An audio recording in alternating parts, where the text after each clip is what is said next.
Good afternoon, everybody, and welcome to this week's edition of Keeping an Eye on the Geopolitical Ball. I'm Jamie Shea, Senior Fellow at Friends of Europe. Almost inevitably, I feel drawn this week to talk about the ongoing crisis between Russia and Ukraine. The Secretary General of NATO has even raised the spectre of a new war in Europe. And we must now recognize that last week's battery of talks between the West and Russia, the US and Russia in Geneva last Monday, NATO and Russia last Wednesday, and Russia in Vienna at the Organization for Security and Cooperation in Europe last Thursday, unfortunately did not bring the de-escalation or the path towards a political settlement that we were hoping for. That's not to say that those talks were useless.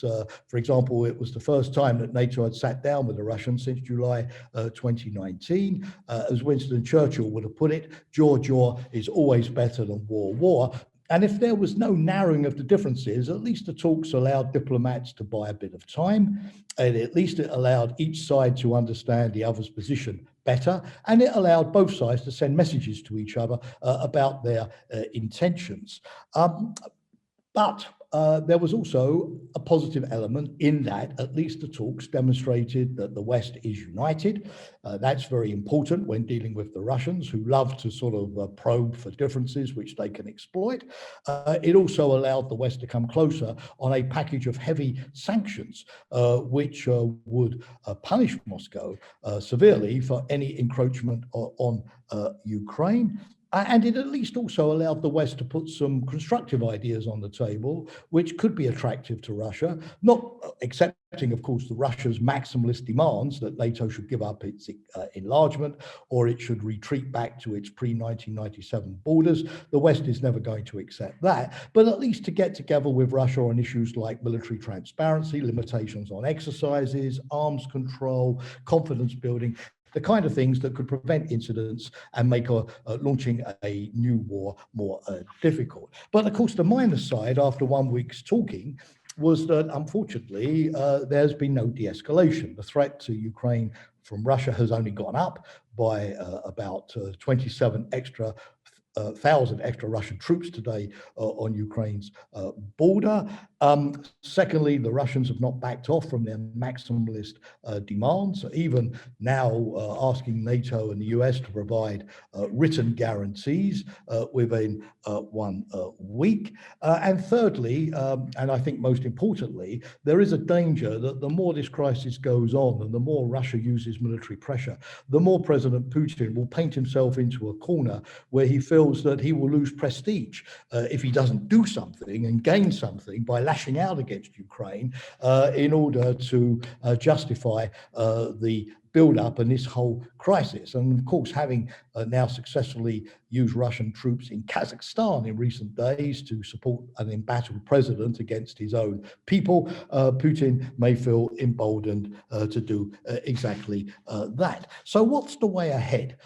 Well, firstly, the West has to stay united, as I've said earlier, and send a clear message of its determination. It's very good that the German foreign minister visited Moscow yesterday, that the US Secretary of State, Tony Blinken, is meeting Lavrov, the Russian foreign minister, in Geneva on Friday. But it's important that they are not perceived by Russia as coming bearing gifts and compromises as bridge builders and deserting that strong Western position. Everybody has to stay united so that the Russians can see that they are not just up against the United States or individual European countries, but up against the West more generally.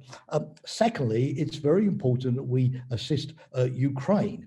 There's been some good steps. The Biden administration has agreed in recent days to give Ukraine another $200 million of defense assistance. The UK has promised anti-tank missiles and trainers. Germany could follow this example. Yesterday, the German Chancellor Olaf Scholz said that he would not provide, so-called lethal weapons to Ukraine. But lethal weapons are perfectly acceptable if they're being used by a country to defend its sovereignty and its population against an aggressor. Anything that makes the Ukrainian army more resilient against the Russians is going to make it harder for Russia and therefore aid deterrence. others. Thirdly, sanctions have really got to bite. If we're not willing to fight, sanctions have to bite. And it's heartening in that respect that the Germans are now willing to include the Nord Stream 2 gas pipeline in those sanctions. It's important that the Russians also be threatened with exclusion from the international SWIFT payments system. And it's important that the EU and the United States be willing to adopt the same sanctions, even if it may cause in the short term some kind of economic pain. The sanctions have to deter Russia and not simply be used to punish Russia after the fact. In fourth position, we can see what we can do to re-energize the so-called Normandy process, which is trying with Russia, Ukraine, Germany, and France to find a negotiated solution in the Donbass.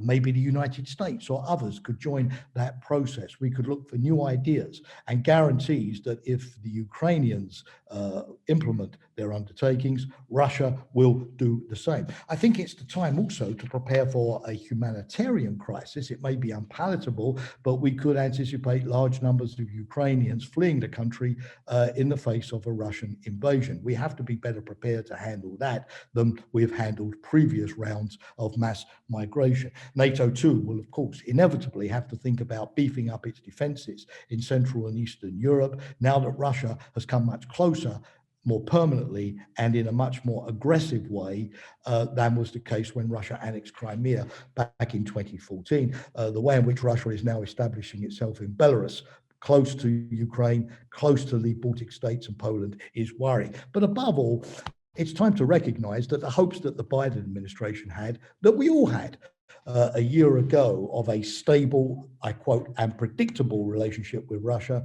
are not coming true. Russia is a spoiler, will continue even beyond this crisis to do precisely that, to divide the West, to create chaos in our ranks. We need to get off the back foot and not just play to the Russian playbook, but put our own demands on the table. For instance, that Russia should get out of Crimea and get out of the Donbass, stop interfering in the Middle East, stop using its mercenaries in Africa, stop irresponsibly using anti-satellite weapons in space. There is a long list here. And we need finally to develop a much better strategic communications narrative to counter this Russian propaganda that somehow Moscow is the victim, everything that we're doing is somehow aggressive and boxing them in, and what they're doing is some form of legitimate national defense. Those arguments are very hollow, but we have to do a better job in explaining to our populations exactly why they are so hollow. Thank you for watching as always this week.